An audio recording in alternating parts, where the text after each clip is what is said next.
Hi everyone, welcome back to our channel, Tech It's Simple.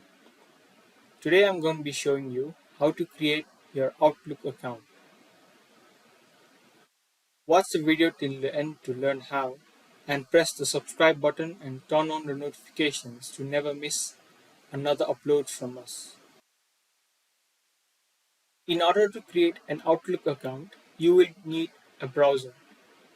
Choose a browser of your choice. In the URL, type in outlook.com and press enter on your keyboard.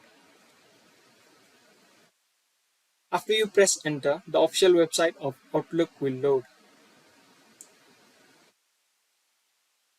To continue, press on the Create Free Account button.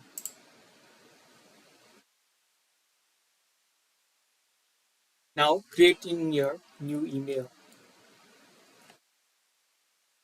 After that, click Next.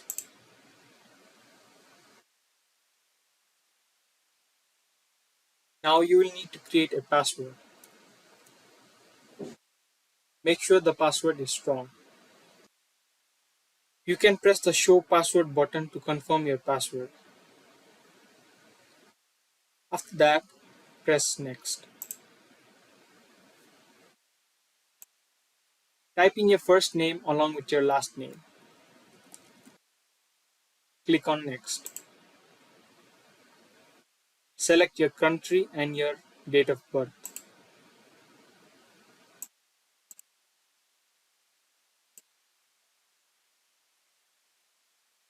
Click Next. That's how easily you can create your Outlook account. I hope you found the video to be helpful. We will be back with similar videos like this. Thank you for watching.